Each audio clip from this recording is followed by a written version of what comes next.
Welcome to public talk TV. ఈరోజు మనతో పాటు ఉన్నారు సూపర్ స్పెషల్ గెస్ట్. సో ఆయన ఎవరు అంటారా, is none other than Phani అన్న. అన్ని స్కిట్లు చేశారు కదా, మీకు దీంట్లో బాగా ఇష్టమైన స్కిట్, ఆ పాత్ర ఏంటి? తాగబోతంటే అస్సలు గుద్దు అంటే జనాల్లోకి వెళ్తే గుద్దు అంటే ఒక మార్క్ అట్లా గుద్దు పడిపోయింది. ఒక సిగ్నేచర్ మూమెంట్ జనాలకు గుద్దు అనేది పడిపోయింది. అసలు మామూలు లేదు. ఒక తాగుబోతు కానీ గే కానీ జబర్దస్త్లో అంటే అట్లా పడిపోయింది. బయటకు పోతే ఈరోజు నేను ఒక్కని కనపడేది చాలు, 100 మంది 1000 మంది ఉన్నా ఏ గుద్దు అన్న పడన్నా ఒక్కసారి అన్న గుద్దు అంటారు. ఆ గుద్దు అనేది జనాల్లో అసలు మామూలు లేదు. అసలు అమ్మో అదంతా కూడా చెప్తున్నాగా మా సాంప్రసాద్ రెడ్డి గారు, మల్లెమాల, ఆ బ్యానరు, తర్వాత మా డైరెక్టర్లు చెప్తున్నా కదా, వాళ్ళ ఎంకరేజ్మెంట్, మా నితిన్, భరత్, వాళ్ళిద్దరు డైరెక్టర్లు అసలు ఎవరి దగ్గర ఏ టాలెంట్ ఉంది, నీ దగ్గర ఏ టాలెంట్ ఉందో అది లేపుతారు. తర్వాత ఎవరి దగ్గర ఏ టాలెంట్ ఉంది, అప్పట్లో సంజయ్ గారు, ఇప్పుడు నితిన్, భరత్, వాళ్ళందరూ కూడా వాళ్ళలో కొంచెం విషయం ఉన్నా కూడా దాన్ని లేపుతారు. ఓకే, వాళ్ళని అంత ఎంకరేజ్ చేస్తారు వాళ్ళు. నిజంగా వాళ్ళు మళ్ళీ రమ్మంటున్నారు. అంత దేవుడి దయ. చిన్న పర్ఫార్మెన్స్ తాగుబోతు క్యారెక్టర్ అలా ఈరోజు చెప్తా అంటే నన్ను ఎప్పుడు చెప్పినా ఒకటే చెప్తా. రాఘవ టీంలో ఒక స్కిట్ చేసాం, దాంతో గుద్దు అని వచ్చింది. ఇటు తాగుబోతాడు ఇట్లా తాగి ట్రైన్ వస్తుంటుంది. గుద్దు అనేది ఎందుకు వచ్చిందంటే ఈ గుద్దుడు కానీ నన్ను గుద్దు అంటాం. నన్ను గుద్దు ఇవ్వాలి, నువ్వు నన్ను గుద్దా, నేను చచ్చిపోవాలా అంతే. ఎందుకు గుద్దాలరా అంటే ట్రైను అది అంతా కాదు. ఇప్పుడు ఒక స్టీల్ సామాన్ల షాప్కి వెళ్తే ఒక గంట కొంటే ఒక స్పూన్ ఫ్రీ ఇస్తాను, బట్టల షాప్ పోతే ప్యాంట్ కొంటే షర్ట్ ఫ్రీ ఇస్తాను, అదేవిధంగా బుక్ షాప్ పోతే పెన్సిల్ కొంటే పెన్ ఫ్రీ ఇస్తాను, అట్లా వైన్ షాప్ పోతే ఒక కోటర్ కొంటే ఇంకో కోటర్ ఇయ్యకపోతే నీ అమ్మ గుద్దితే గుద్దో అది అయితే నేను అదంతా కూడా అబ్జర్వేషన్. నేనేమన్నా ఆర్టిస్ట్కి అబ్జర్వేషన్ కావాలి. తాగుబోతు క్యారెక్టర్ అని ఎట్లుండాలా. ఇంకోటి ఏంటంటే తాగుబోతుల్లో వేరే వాళ్ళని ఇమిటేట్ చేయకుండా మనం చేయగలగడం గొప్ప విషయం. చాలామంది తాగుబోతు అనగానే ఒకరిని ఇమిటేట్ చేస్తారు. వాళ్ళని ఇమిటేషన్ కాదు, నువ్వు తాగుబోతు అయితే ఎట్లా చేస్తావు, నువ్వు ఒక గే అయితే ఎట్లా చేస్తావు, నువ్వు ఒక అడుక్కున్న నీ ఓను చేయాలి. వాడిని చూసి వీళ్ళని చూసి మనం ఇమిటేట్ చేయొద్దు. అదేంట నేను. ఓకే, అండ్ ప్రజెంట్ జూలకటగలో కూడా మీరు టీమ్ లీడర్గా చేస్తున్నారు. అయితే నార్మల్గా జబర్దస్త్లో చూసుకుంటే మీరు చాలాసార్లు పర్ఫార్మ్ ఆఫ్ ది డే ఇవన్నీ చాలాసార్లు తీసుకున్నారు. అక్కడ మీకు మంచి ప్లాట్ఫామ్ దొరికింది. మీరంటే ఒక ఇంపాక్ట్ జనాలకు కానీ, అక్కడ ఉండే కంటెస్టెంట్లకు కానీ, టీమ్ లీడర్లకు కానీ, ఈవెన్ జడ్జెస్ కానివ్వండి. సో ఇక్కడ తీసుకుంటే ఇప్పుడు కొత్తగా వచ్చిన వాళ్ళు కనీసం అంటే వాళ్ళు చేసే కామెడీ చూస్తే కూడా నవ్వురాదు. అట్లాంటి వాళ్ళకు పర్ఫార్మ్ ఆఫ్ ది డే మీరు ఇన్ని స్కిట్లు నేను చాలా స్కిట్లు అబ్జర్వ్ చేశాను. మరి ఏంటి మనోడు ఇంత మరి ఎప్పుడోసారి ఇస్తారు, అసలు మీకు ఎందుకు ఇవ్వరు పర్ఫార్మ్ ఆఫ్ ది డే? ఎవరు అసలు అక్కడ కామెడీ ఉండదు, అసలు కామెడీ పండించరు. ఏమంటారు అంటే ఇక్కడ ఏంటి జడ్జిమెంట్ కరెక్ట్ ఉండదా, అడేనా రాజకీయాలు జరుగుతాయా ఏంటి? నాకు అర్థం కాదు. నేను ఒక్కటి చెప్పగలను, నేనైతే పెర్ఫార్మెన్స్ ఆఫ్ ది డే గురించా లేకపోతే స్కిట్ ఆఫ్ ది డే గురించా నేను అస్సలు చేయను. అంటే చాలామంది అడుగుతూ ఉంటారు, అన్న నీకు రావట్లేదు, ఎవరెవరు కొత్త వాళ్ళకి వస్తున్నారు, డైలాగ్ చెప్పడం వాళ్ళకి వస్తున్నారు. నేను చేసేది ఏంటంటే టీవీ ముందు కూర్చుంటే ఆడియను వాళ్ళు ఇచ్చే జడ్జిమెంటే కరెక్ట్ మనకి. అన్న నేను బయటికి పోతే అన్న జూలాగటాక నీ కోసం చూస్తున్నా, జూలాగటాక ఇరగదీస్తున్నావు, క్యారెక్టర్లు ఇన్ని వేరియేషన్లు ఇస్తున్నావు వాళ్ళు అంటున్నారు. నాకు అజ్జాలంటున్నా పెర్ఫార్మెన్స్ ఆఫ్ ది డే ఇస్తే నాకు కొత్తగా నాకేం రాదు. స్కిట్ ఆఫ్ ది డే ఇస్తారు, నాకేమన్నా ₹1,00,000 వస్తుందా, లేకపోతే నాకు కొత్తగా వచ్చేది ఉందా? ఏం లేదు కదా. నాకు అవన్నీగా నేనైతే ఆడియన్స్ గురించి, టీవీ పెట్టుకొని చూస్తే నాది 3వ స్కిట్ వేసినా కూడా ఫనీ గురించి ఎదురు చూసేవాళ్ళన్నారు. నాది ఫస్ట్ స్కిట్ వేస్తే నా గురించి చూసి పెట్టేసేటోళ్ళు ఉన్నారు. 4వ స్కిట్ కూడా నన్ను అంటారు, అన్న ఏందన్నా ఈ వారం 4ది ఎప్పుడు 10:30 పడింది, నిద్ర వస్తున్నా కూడా నీ గురించి వెయిట్ చేస్తూ ఉంటారు. అది చాలా అంటే నేను అనేది నాకు పెర్ఫార్మెన్స్ ఆఫ్ ది డే అయ్యి వాళ్ళు ఇచ్చిన దానికంటే నాకు ఎక్కువ ఆడియన్స్ బయటికి పోతే జనాల్లో అసలు మామూలుగా ఇవ్వట్లే. నాకు అది కావాలి. నేను ఇంకోటి ఏంటంటే ఇప్పుడు నువ్వు అన్నట్టు కొత్త వాళ్ళతో చేస్తున్నా, కొత్త పాతగా చాలామంది ఏదో ఇమేజ్, నేనేంటి పెద్దోళ్ళతో చేయాలి కదా, పెద్ద వాళ్ళతో అందరితో చేస్తావు, పెద్ద సినిమాలు చేస్తావు, అవన్నీ నాకు అనవసరం. నేను పెద్దవాళ్ళతో చేసినా చిన్నవాళ్ళతో చేసినా కాదు. చాలామంది ఇప్పుడు కొత్త వాళ్ళు అంటారు, అన్న నేను నీతో చేయడం చాలా సంతోషం. అది నాకు ఎంత సంతోషం అనిపిస్తుంది. నిజమన్నా నిన్ను టీవీలో చూసేవాళ్ళమన్నా స్కిట్లో అవన్నీ జబర్దస్త్ కానీ నవ్వుతూ బతకాలా, ఇప్పుడు నీ పక్కన కూర్చొని మేము చేస్తున్నాం, లేకపోతే నీ పక్కన కూర్చుంటున్నాం, ఎంత సంతోషం అంటే ఇప్పుడు నేను బ్రహ్మాండం గారితో చేస్తున్నా, ఆయనతో నేను చేయడం అనేది, లేకపోతే పెద్ద పూసన్ గారితో చేయడం, పెద్ద చేయడం నాకేం సంతోషం అనిపిస్తుందా? వాళ్ళు నా పక్కన కూర్చొని చేస్తే వాళ్ళకి సంతోషం అనిపిస్తుంది కదా. అంతే తప్ప నువ్వు కొత్త వాళ్ళు చేస్తున్నావు అన్న ఇన్ని వాళ్ళతో చేయడం ఏంటంట అవన్నీ కాదు. మనం పెద్దవాళ్ళు చేస్తే మనకి ఎంత అనిపిస్తుంటే వాళ్ళు కొత్త వాళ్ళు నాతో చేస్తే నాకు అంత సంతోషం అనిపిస్తుంది కదా. నేను ఎట్లా చేస్తా వాళ్ళతో ఏంటి వీళ్ళతో ఇవన్నీ కాదు. లాస్ట్ ఆడియన్ ఆ ప్రేక్షకుడు నవ్వాలి, ఆ పెదాల మీద చిన్నవి ఎప్పుడు అలా ఉండాలి అంతే. మూతి మీద మీసం ఉండాలి, నేను పోయేటప్పుడైనా సరే మూతి మీద మీసం ఉండాలి, నా ప్రేక్షక దేవుళ్ళు నవ్వుతుండాలి అంతే.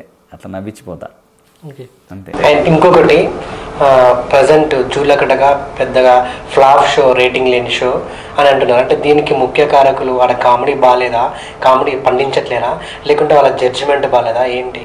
ఎవరు చెప్పిండు మీకు? నేను అంటే ఇప్పుడు అంటే టీవీ అదే కెమెరా ముందు సీరియస్ అవుతున్నానే కాదు, ఏం కాదు. ఈ ఫ్లాప్ షో అని మీకు ఎవరు చెప్పిండ్రు? బయట పబ్లిక్ అనుకుంటే, పబ్లిక్ అంటే వాళ్ళకి తెలుసా? అంటే నేనేమన్నా అంటే ఫ్లాప్ షో అంటే ఎవరన్నారు?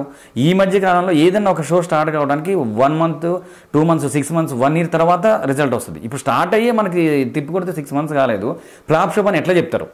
రేటింగ్ ఎంత వస్తుంది అసలు తెలుసా? మీతో అన్నోళ్ళు రేటింగ్ ఎంత వస్తుంది తెలుసా? పక్క షోల కంటే అంటే వేరే షోలతో పోలిస్తే 7.4 వచ్చింది.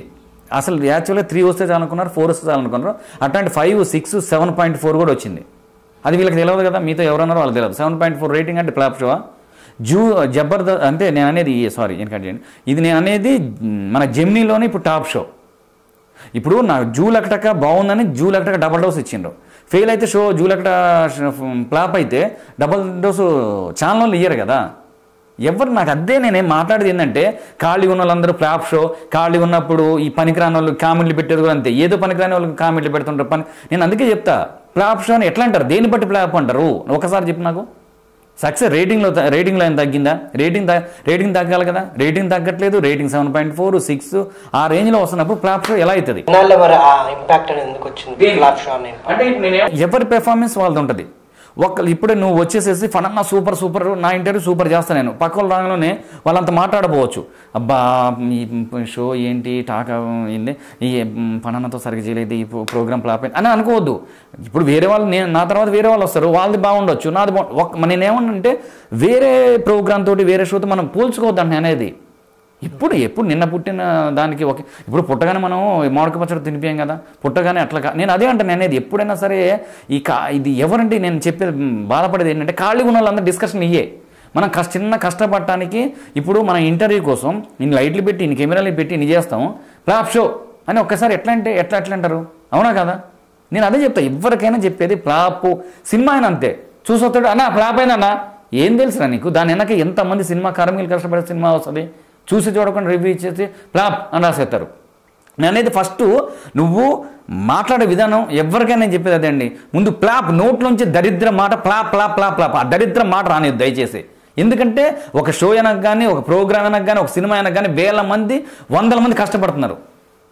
అప్పుడు ఫ్లాప్ అనే టాక్ తోటి వీళ్ళ గుండెల్లో వీళ్ళ మనసులో మొత్తం ఎంత బాధ అనిపిస్తుంది. ఒక ప్రోగ్రామ్ ఫ్లాప్ అయిపోతే దాని వెనక ఉన్న వర్కర్స్కి వర్క్ దొరకదు. ఒక సినిమా ఫ్లాప్ అంటే ఆ ప్రొడ్యూసర్ సినిమా చేయలేడు, ఒక డైరెక్టర్ సినిమా చేయలేడు, ఒక హిట్ అంటేనే వస్తుంది. ముందే ఫ్లాప్ అంటే టాక్ ఎట్లా చెప్తారని నేను ఎందరూ చెప్పేది అదే. ముందు నేను అనేది ఫ్లాప్ దేనివల్ల ఫ్లాప్? ఆ సినిమా బాగుంది, సినిమా బాగాలేదు, లేకపోతే యావరేజ్ టాక్ ఉంది, సబ్జెక్ట్ బాగా ఏదన్నా ఒకటి చెప్పాలి కదా. ఇది ఒకటి ఇంగ్లీష్ వాళ్ళు 4 ముక్కలు చెప్పారు, హిట్ ఫ్లాప్ 2 బాగున్నా మనం లాగరు, ఓ అన్న సూపర్ అంటారు. అదే బాగున్న దానికి కొంచెం సినిమా యావరేజ్ అన్న ఇదన్నా కొంచెం అది బాగుంది కానీ ఇదని చెప్పొచ్చు. ఫ్లాప్ అని ఎట్లా చెప్తారు? నాకు దేని బట్టి చెప్తారు ఫ్లాప్? ప్లీజ్ ఆ విషయంలో నేను అదే షో కావచ్చు, సినిమా కావచ్చు, ఏదైనా దాని వెనక ఎంతమంది కష్టాలు, ఎంతమంది లైట్ మెన్లు, కెమెరామెన్ ఇంతమంది కష్టపడతాంటే ఫ్లాప్ అని చెప్పేస్తారు. అది మాత్రం ఆ విషయంలో మాత్రం నేను ఈ ప్రోగ్రామ్ గురించి కాదు, నేను ఏ ప్రోగ్రామ్ గురించి ఎవరికైనా చెప్పేది ఏంటంటే ఫ్లాప్ అని ఎవరు చెప్పొద్దు. నువ్వు ఇంత కష్టపడి ఇంటర్వ్యూ చేస్తున్నావు, బొక్కలే ఆడేం చేస్తాడు అంటే నీకు ఎంత అట్టు ఉంటుంది. అట్లనే ఎవరికైనా సరే నేను మైనస్ అనేది మాట్లాడదంట. మన దగ్గర దరిద్రం ఏంటంటే ఫస్ట్ మాట్లాడేది మైనస్ మాట్లాడదండి. ఎవరు చెప్పినా కూడా అన్న ఇప్పుడు ఎవరైనా కొత్త యాంకర్ వచ్చిన కొత్త అన్న బాగా చేస్తున్నాను ఇంకా బాగా చేయంటే ఓకే, మొత్తం వేస్ట్ అబ్బా గీడు అంటారు. మళ్ళీ బూత్ రాసిన కానీ డైరెక్ట్ నువ్వు ఒక్కసారి కెమెరా ముందు నుంచి నా పెర్ఫార్మెన్స్ అయ్యి తెలుస్తుంది. ఇంకొక విషయం, ఇప్పుడు కట్ చేస్తే జబర్దస్త్ షో తీసుకుంటే అక్కడ బయట అంటే పబ్లిసిటీ కానివ్వండి, బయట ప్రోమోలలో కానివ్వండి, ఈవెన్ ఏదైనా యాడ్స్ చేసినా కానివ్వండి, అక్కడ ఎవరికి ఎంత ఇంపార్టెన్స్ ఇవ్వాలో అంతే ఇంపార్టెన్స్ ఇస్తారు. అంటే ఒక కంటెస్టెంట్ని కానివ్వండి, టీమ్ లీడర్స్ కానివ్వండి, జడ్జెస్ కానివ్వండి, అంటే వాళ్ళ కామెడీ బయట ప్రోమోస్ వదిలినప్పుడు కూడా అంతే ఇంపాక్ట్ కలిగేలా అందరిని ఒకేలా చూస్తారు. ఇక్కడ కట్ చేస్తే అంటే జూలకటక షోలో ఎప్పుడు అంటే జడ్జిల్ని హైలైట్ చేయడము, ముఖ్యంగా బిత్తిరి సత్తి అండ్ తను యాంకర్ లైక్ చేస్తున్నారు కదా శ్రీముఖి గారు, శ్రీముఖి గారు అండ్ సత్య గారిని సత్తననే హైలైట్ చేస్తున్నారు. అంటే ఇక్కడ చేసే కంటెస్టెంట్లను కానీ టీమ్ లీడర్స్ కానీ ఈవెన్ ప్రోమోలలో కూడా హైలైట్ చేస్తలేరు. ఎందుకు అంటే ఎంత మాత్రం ఎప్పుడు యాడ్స్లో చూసుకున్నా కూడా ఇప్పుడు కట్ చేస్తే మధ్య మధ్యలో యాడ్స్ వస్తుంటాయి అంటే పబ్లిసిటీ గురించి.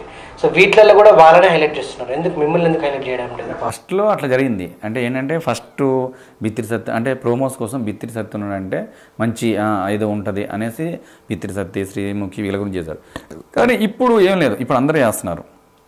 కరెక్టే, అడిగిన కోసం కరెక్టే. ఫస్ట్ మాత్రం కొన్ని రోజులు ఏం చేశారంటే బిత్తిరి సత్య గురించి, తర్వాత శ్రీముఖి ప్రోమోస్, తర్వాత వీళ్ళ కొంచెం గెటప్ వేసుకుని వచ్చారు. అట్లా కొన్ని రోజులు జరిగింది. కానీ ఇప్పుడు మాత్రం మీరు ప్రోమోస్ చూస్తే మాత్రం ఇక మామూలు ఆర్టిస్టులే కనపడుతుంటాయి. ఆ విషయం మాత్రం వేరియేషన్ అప్పటికిప్పుడు తేడా వచ్చింది. ఫస్ట్ స్టార్టింగ్ కాబట్టి కొంచెం లేవడం కోసం వాళ్ళు వేశారు. ఇప్పుడు మాత్రం ప్రోమోస్. అండ్ ఇంకొకటి పేమెంట్లు కూడా సరిగ్గా ఇవ్వరు అని విన్నాను. దానివల్లనే కొంతమంది టీమ్ లీడర్లు కూడా తిరిగి వెనక్కి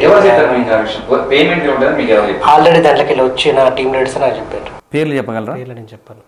నేను అనేది ఏంటంటే మీరు ఇంతగానో మీరు అడుగుతున్నాను. నేనేమన్నా అంటే మీరు ఇన్ని కనుక్కొని వస్తారు కదా, ఏంటి టీమ్ లీడర్లు పోయిన వాళ్ళు చెప్పినని ఆ పేర్లు చెప్తే మేము అడుగుతాం కదా. అంటే నేను అనేది మీరు ఎందుకు దాచి పెడతారు అంటే దాంట్లోకి అంటే బయటికి రావడానికి కారణం ఆడ పేమెంట్ సరిగ్గా ఇవ్వకనే బయటకు వచ్చామని చెప్పారు. అది ఎంతవరకు కరెక్ట్? నేనేమన్నా అంటే విషయంలో అయినా జరిగింది అట్లా? మా విషయంలో జరిగితే నేను కూడా వెళ్ళిపోతా కదా. నేను అదే అంటున్నా, మనం తింటున్నాం, మనం ఒక కంపెనీలో ఫుడ్ తింటా, అది మాట్లాడటం అనేది నేను అయితే తప్పు అంటాను అనేది. ఇప్పుడు ఇవ్వకుండా ఒక సెట్ వేయాలంటే ఎన్ని లక్షలు అవుతుంది? సెట్ ఒట్టిగా వేయరు కదా. ఇప్పుడు సరే డబ్బులు ఇవ్వట్లేదంటే మా ఆర్టిస్టులకి ఇవ్వకపోతే ఆర్టిస్టులు రారు కదా. ఒక కెమెరామెన్కి డబ్బులు ఇవ్వకపోతే కెమెరామెన్ రాడు కదా. తర్వాత ప్రొడక్షనల్ రారు కదా. తర్వాత ఇంతమందికి డబ్బులు ఇస్తే ఆర్టిస్టులకి ఎందుకు ఇయ్యరు? ఒక విషయం నేను చెప్తున్నా. అంటే కొంతమంది మరి వాళ్ళు ఏం మాట్లాడుకున్నారో అర్థం కాదు, వాళ్ళు ఏం తీసుకున్నారో అర్థం కాదు. మాకు ఇవ్వకపోతే మేము ఎట్లా, ఇప్పుడు నాకు ఇవ్వకపోతే నేను ఎట్లా ఎందుకు చేస్తా? ఒకరోజు చేస్తా, 2 రోజులు చేస్తా, 3 రోజులు చేస్తా. నాకు డబ్బులు లేకుండా నేను ఎట్లా చేస్తా? మరి వాళ్ళు ఏ ఉద్దేశంతో ఇలా అన్నారు, ఏ ఉద్దేశంతో బయటకు వచ్చారు? మరి నేను అదే అంటున్నా, పేమెంట్ ఇవ్వకుండా ఆర్టిస్ట్ ఎలా చేస్తారు? ఇప్పుడు నాకు పేమెంట్ ఇవ్వలేదు, ఇప్పుడు టీం లీడర్ నాకు పేమెంట్ ఇవ్వకపోతే నేను నా టీంలో వాళ్ళకి ఇచ్చుకోలేను కదా. నా వెనక 5, 6 ఉంటే 10 మంది ఉంటారు. వాళ్ళందరికీ నేను ఎట్లా ఇవ్వగలుగుతా? నేను ఫ్రీగా చేసా, వాళ్ళు ఫ్రీగా రారు కదా. నువ్వు అన్నది కరెక్టే నాన్న, 100% కరెక్ట్ అడిగినా. డబ్బులు ఇవ్వలేదంటే నీకు ఎవరు టీం లీడర్ చెప్పిండ్రో, లేకపోతే ఇంక బయటికి వెళ్ళిన వాళ్ళు చెప్పిండ్రో, లేకపోతే ఇప్పుడు చేస్తున్న వాళ్ళు చెప్పిండ్రో, అవన్నీ అది నాకు తెలియదు. నువ్వు పేరు అడిగితే చెప్పట్లేదు.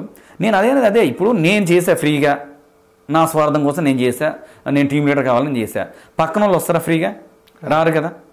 తర్వాత కెమెరామెన్లు వస్తారా, మేకప్ వాళ్ళు వస్తారా, డబ్బులు కాస్ట్యూమ్ వాళ్ళు వస్తారా, సెట్ వాళ్ళు వస్తారా, సెట్ కోసం డబ్బులు వస్తాయా? ఇవన్నీ మ్యాజిక్ కాదు కదా. నేను అది చెప్తాను అనేది. వాళ్ళందరూ ఎట్లా వస్తారు? రారు కదా. నాకు మాత్రం నేను చెప్తాను కదా, అనుకున్నట్టు ఇస్తున్నారు.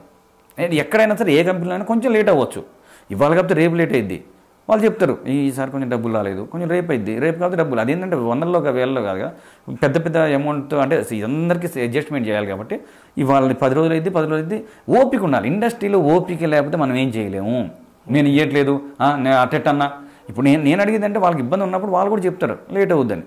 అన్న నువ్వు డబ్బులు ఇవ్వకపోతే నేను ఎట్ట చేస్తా అంటే వాళ్ళకి కాలుద్ది. వాళ్ళకి కాలంలో వీళ్ళు డిస్కషన్ అయిపోయి నువ్వు కాబట్టి ఇంకొకరు అంటారు. అది మాత్రం అసలు మనకి కొంచెం లేట్ అవ్వచ్చు. ఏదో అంటారు కదా, అన్ని కంపెనీలు ఒకేలా ఉండవని, అన్ని సినిమాలు ఒకేలా ఉండవు. కంపెనీని బట్టి ఒక దగ్గర ఫ్రాంక్గా ఇచ్చేస్తారు.